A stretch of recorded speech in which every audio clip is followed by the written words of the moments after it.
Welcome to Allan Reports TV. I'm your host, Allan Labucan from AllanBerryReports.com. Today we have a new installment of our In the News show. This is the program where we talk about resource companies with recent developments. On today's show we have three companies to talk about. One of them is involved with platinum and palladium, and the other two are involved with gold. So we got a lot to talk about. Before getting started, we always like to start out with our thank yous. We use youtube.com and ustream.tv to produce and broadcast these shows so you can watch them at your leisure. If you look above me there, you'll see a couple of icons. Those will take you to our channels on those two websites where you can find all of our past programs. Also, if you're watching this show on our website at AllanBerryReports.com, you'll notice to the left and to the right of me that we have banners. Those banner sponsors are really important in us being able to bring these shows to you.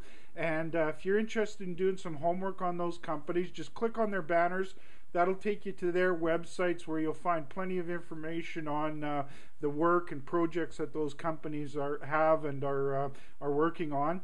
And of course, you, the viewers, I always say that without you, we wouldn't have a reason to do the show. You afford us an opportunity to do something we really enjoy, which is finding and reporting on really good companies in a sector we're very excited about. And so thank you very much for tuning in. We'll get right to it. As I said, we got three companies. The first one today is a company called Magma Metals Limited. On the disclosure, we're not shareholders of the company, and this is actually the first time we've had them on the show. So we got a newbie here for you guys today. Their website is magmametals.com.au. That's magmametals.com.au. The news that they had out was on November the 24th, and that the headline from that news is Thunder Bay North Exploration Update, Drill Results Extend High Sulfide Zones. They go on in the press release that they announced drilling at their West Beaver Lake High Sulfide target at its Thunder Bay North Platinum, Palladium, Copper, Nickel project in Ontario has extended the size of the high sulfide zones in the area. Then in the press release, they've got plenty of details about the drilling, including some of the drill holes that they, some of the past drilling that they've done has encountered some pretty promising grades there. I'm just trying to find it on here. I got another website I've got to go check here quickly. Just pulling it up. Sorry for the bit of a delay here. I was having a bit of a loading problem. Their drill results, for example, one of their holes had a 5.5 meter intersection of 4.5 grams per ton platinum and 4.63 grams per ton palladium. Also included in there is 1.24% copper and 0.58% nickel. Another hole had a 3.8 meter intersection of 8.54 grams per ton platinum and 7.88 grams per ton palladium. Included also was 1.95% copper and 0.95% nickel. They've got plenty of other details on that in that press release about the drilling results, and so that's all the key information from the press release. Some of the reasons that we're adding them, we'll now be adding them to our radar screen to monitor their future results. First of all, we have a very bullish outlook on platinum and palladium based on a long-term supply and demand fundamentals, but finding platinum and palladium projects that are outside of South Africa and Russia are very difficult. Those two countries are where the bulk of platinum and palladium comes from. We don't follow those countries. We think that they're a little riskier than we're comfortable with.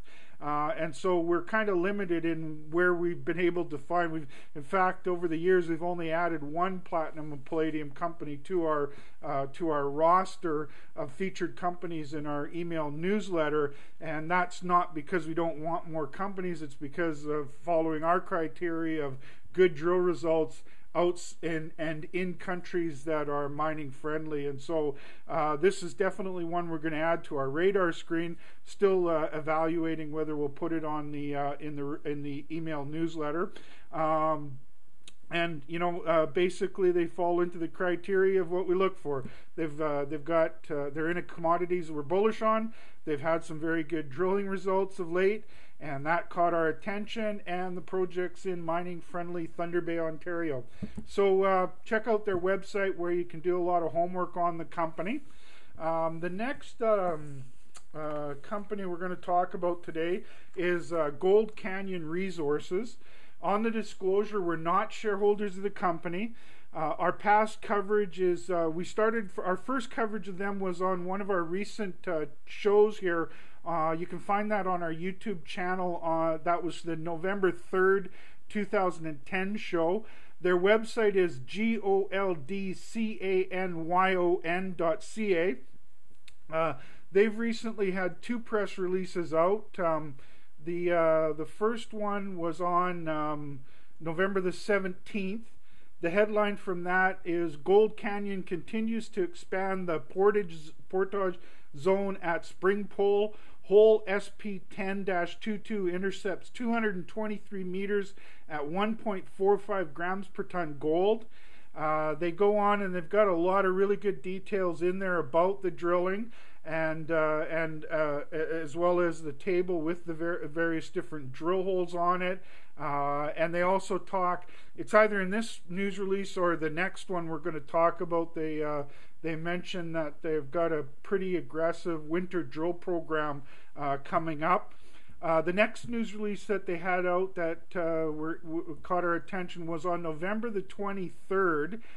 The headline from that news release is Gold Canyon intercepts 225 meters at 1.48 grams per ton gold at Spring Pole Gold Project. And they have a bunch more details about the drilling, and then the tables in there with the drill results, and you can find that all on their website. And so some of the reasons that we like the company, first of all, they're in Red Lake, Ontario. Red Lake is one of our favorite gold camps in the world.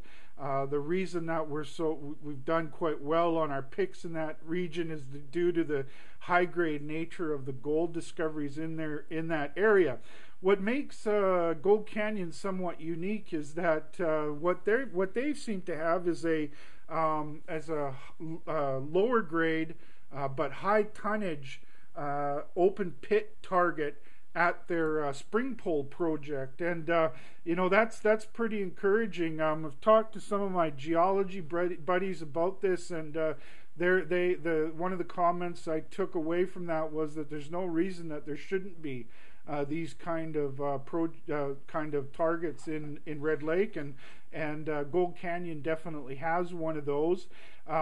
They will be very busy this winter doing a lot of drilling. Another nice thing about Red Lake is you can practically work year round in there, so there's not any times that you have to shut down for due to weather conditions.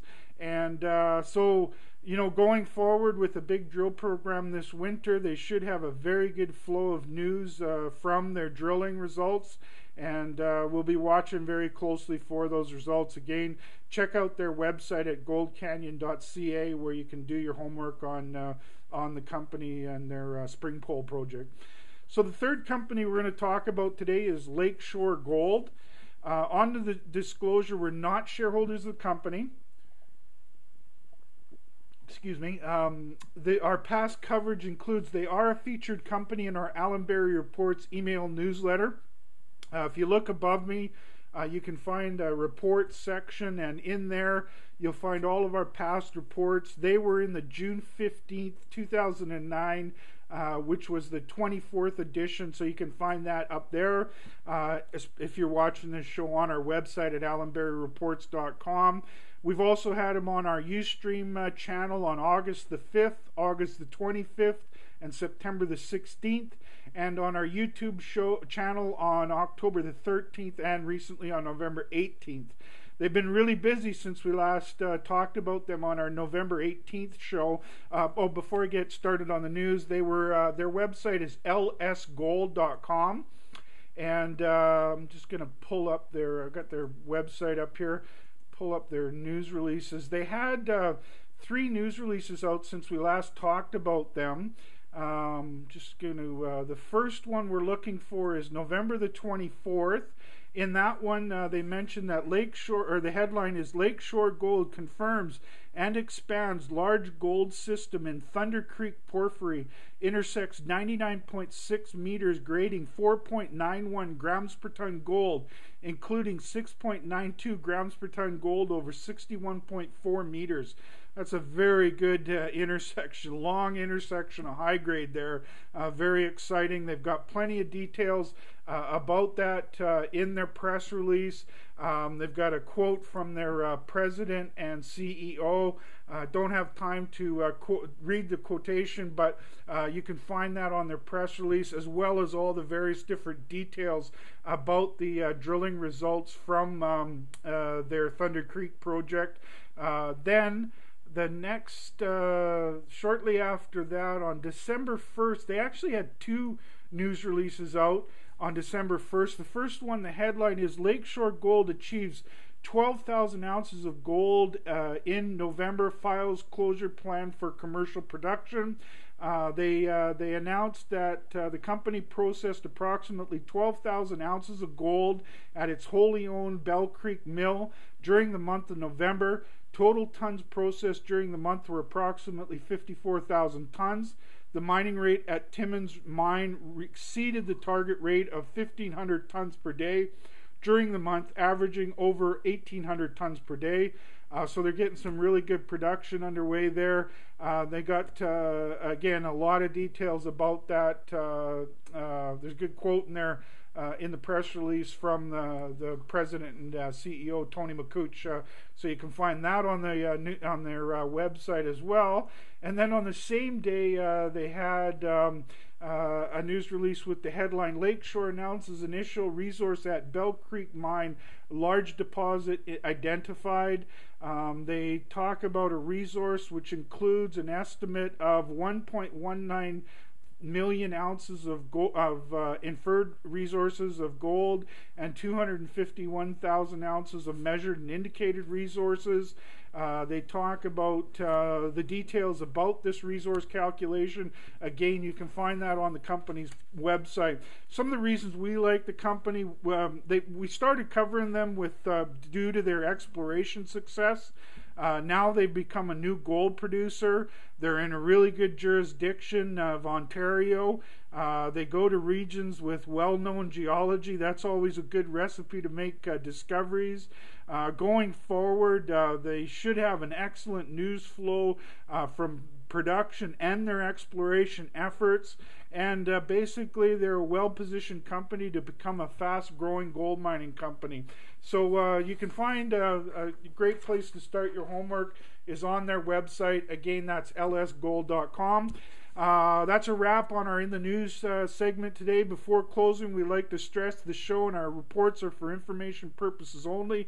We aren't making buying or selling recommendations. It's important for you to do your own homework and speak with your financial advisors before making any investment decisions. We're always trying to grow our audience, and any efforts you can make to help us with that, we'd greatly appreciate that. We also really appreciate you taking the time to watch the shows. We know everybody is very busy these days, and we strive to produce a show that saves you time and brings you helpful, high-quality information. Our next show will be another In the News segment, our show tomorrow, so we hope you'll join us for that. You can find all of our work at allanberryreports.com. We'll see you soon. Have a great day.